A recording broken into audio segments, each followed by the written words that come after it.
Now, Tim, you've collaborated with David Fincher for years now. So, because you're both such accomplished directors, do you still learn from one another when you're sort of in the trenches together on Love, Death, and Robots?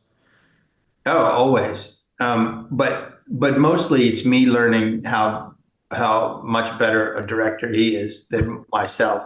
That seems to be the general theme that I learn.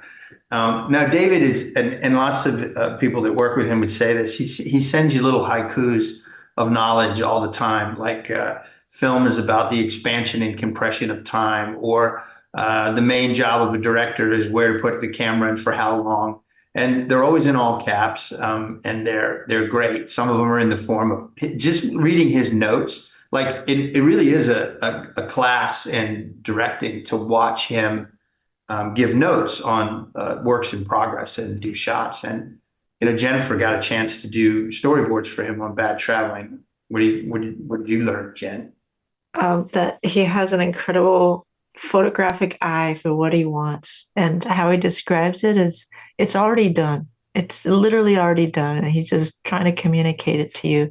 But yeah, I learned so much about setting up the camera and lensing from him, just listening to his talking about how he wanted these shots set up.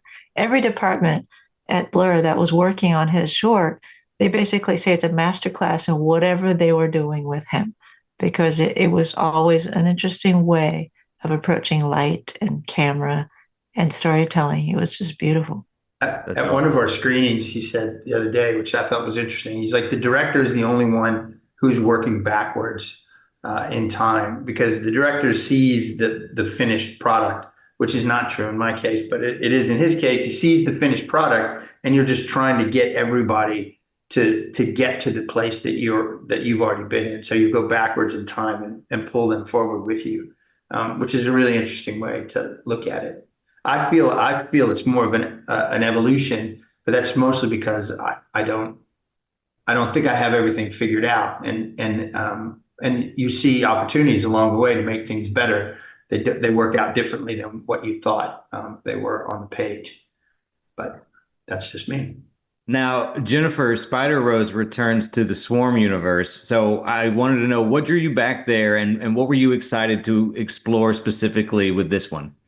Well, Spider Rose was a story that we've been trying to do for a while. It was up on the story wall for since the beginning, and we just wanted to do a good version of this.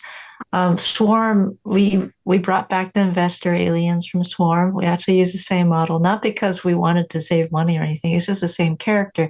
It's just two sides of the same civilization. And that it's the Shapers, which was in Tim's world, where everybody was evolving through biotechnology or biological evolution, and in Spider Rose is the Mechanist side, where everyone's evolving through cybernetics. So that being said, the story is really this tiny glimpse in this world. There's one character dealing with grief and vengeance and the loss of connection that she has to get back because of that. And that sort of emotional connection for me is always the thing that helps me understand the end to a story and how to get all the shots, everything to line up to reinforce what that character is feeling and doing. And also, I just wanted to design and play with this really adorably ugly pet. So that was always a plus. Well, yeah, success there. It was definitely adorably ugly. Tim, one thing I wanted to ask you about, because it's just such a big topic right now, is AI tools are becoming more prominent in animation workflows, everything from layout generation to character design. As someone who runs, studio and curates experimental storytelling with Love, Death, and Robots, how do you personally feel about AI in animation, and could you ever see it being utilized responsibly in future seasons? For sure. I think, like a lot of people in the industry, I'm both terrified and excited about it. But I mean, first of all, you can tell by my love of science fiction that I'm very interested in the future and Yep. technology in general. And then honestly, computer graphics. I was a freelance illustrator before that. I love to draw and animate. But then when I worked on a computer for the first time, I'm like, this is the fucking future. Like, it can be any tool, it can do anything. And so I'm definitely not a Luddite. But the way I think about it in general, as it affects the people that work for us here at Blur and the industry in general, is what I hope we take away from this is that we can tell bigger stories, not that we can tell the same stories with fewer people. I don't want to replace the artist in the process. I want to empower the artist in the process so that we can do more things. It shouldn't take $100 million to make a movie that really is beautiful and high quality, and it does cost that, or it can cost that, I should say. And so I just like to see there's stories that I can't tell right now that I love because they're prohibitively expensive, and I'm hoping that in the future, as things get more efficient through the use of AI, which is not a code word for cutting artists out of the process. It just means cutting out some of the grunt work, and there still is a lot of grunt work in the animation process. But if we can get a little bit of that out of the way and get closer to the art, I think it'll be better for everybody in the long run. I think that's a great answer. Jennifer, can I just say I think it's so badass that you directed episodes of Spawn early on in your career. What do you remember about stepping into that kind of dark, mature animation so early on, and how did that shape your sensibilities going forward? You should have seen my college art. It was dark. Basically, Hallmark wouldn't hire me because they said, we don't think you're Hallmark material because it was all cannibals and stuff. So yeah, Spawn was basically trying to get back to what I wanted to do, Yep. which was more adult material, more aggressive, more challenging material. There just wasn't that kind of work at the time, and Spawn was a outlier, really, of a high quality series that allowed you to do that. I mean, where else, as a really really cheapy newbie little story artist, can you storyboard beautifully arcing, rotating teeth that have been knocked out of a guy's face? That was joy to me. So it took a long time to get back to that because this show was pretty much what I wish the industry had done that long ago. That Mhm. was what everybody was saying. Adult animation, yay. And then it sort of petered out because, it was scary. But this is the first time you actually see on a large scale people Mhm. embracing it and saying, yes, it's cool. Maybe this could even be something my aunt could watch because, it's mainstream enough that we can all watch it together. It's not such a niche thing. But really, everybody in animation just wants the freedom to do what they want. And the closer you can get to it, I think the healthier the business can be. Speaking of Tim, who do I have to talk to get you on board directing a Spawn movie?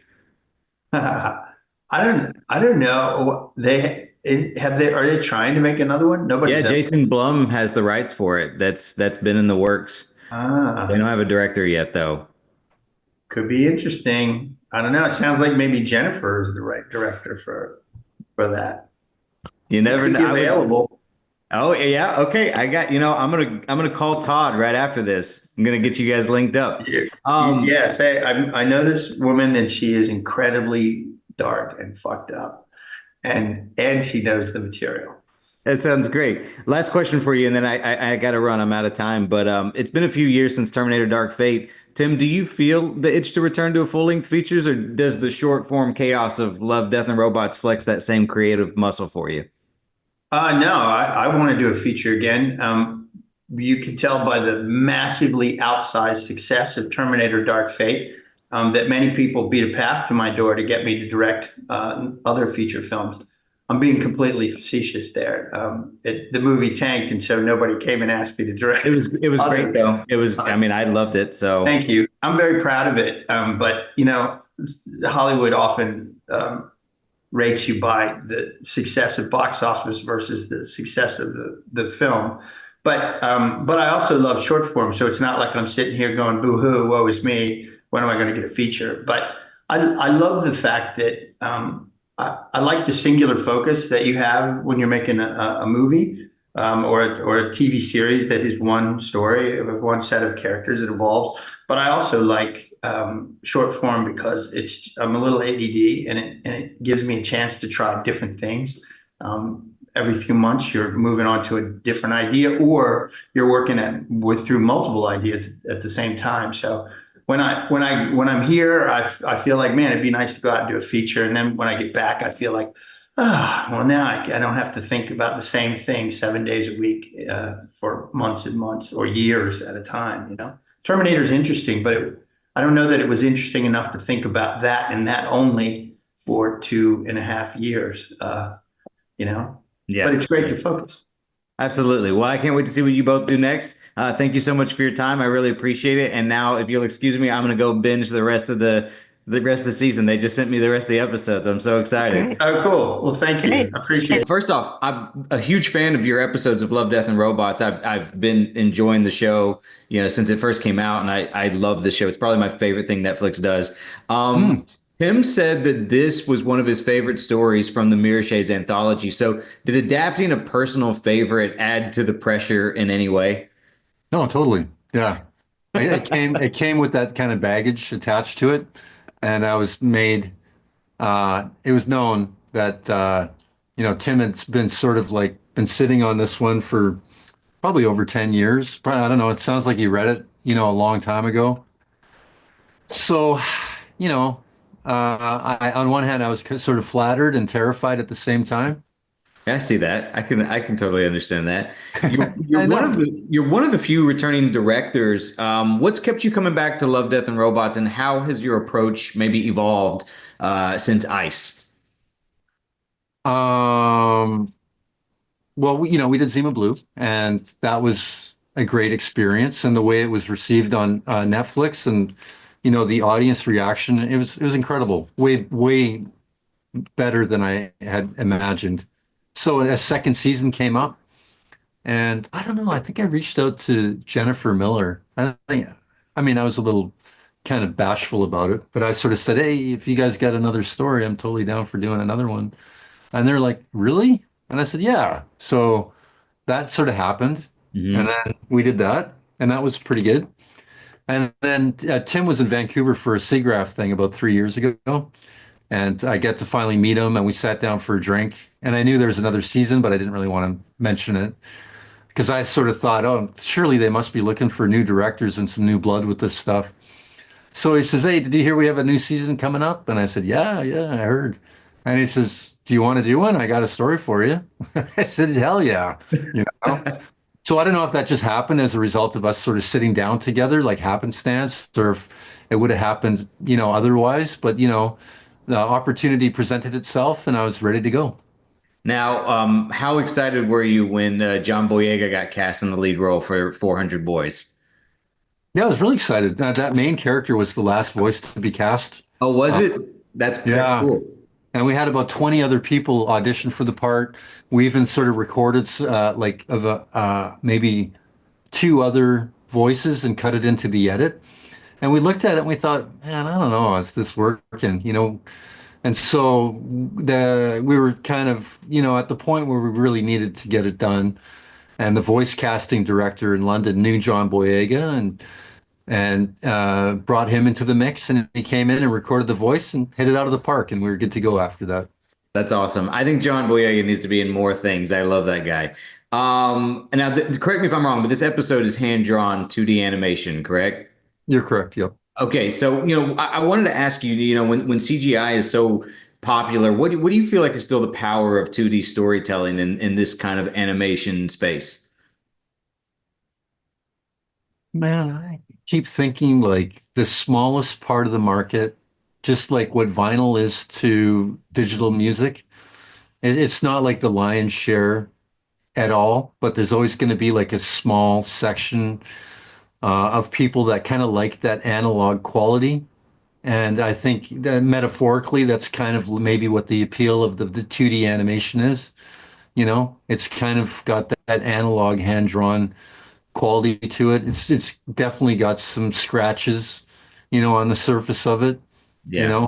that I think is personally, I love that. I love how people can put their fingerprints on it, and have, there's kind of a personal quality to each scene and each performance that really, um, is unique to each different artist. So I kind of enjoy that.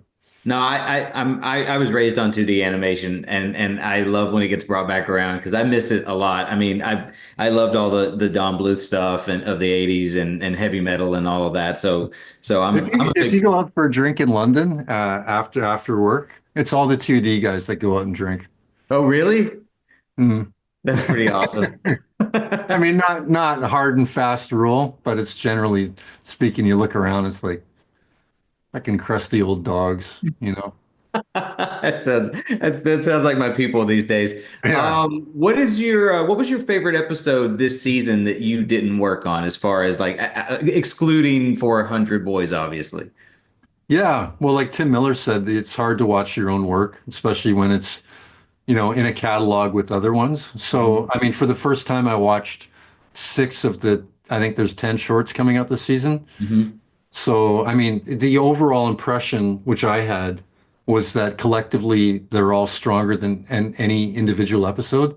And that after watching them, especially like the order that you're watching them, like listening to like a whole side of a record leaves an impression, right? And the whole impression, like as we were watching it, the mini one came up, the mini zombie one. Mm-hmm. And that was sort of a palate cleanser towards the end after we had watched a few that were a little bit, 400 Boys, Spider Rose, the Tyrannosaurus one, then the mini zombie one. And then the last one was the Red Hot Chili Peppers one, which is a total surprise. So, You see, you got that last. I watched that first. That right. was yeah. I know, That's and it funny. changes if you watch it in a different order, right? Yeah, no, exactly. Sir, I'm out of time, but it was so nice Okay. to get to meet you. I'm a huge fan of your work and thank you very much for your time. I really appreciate you.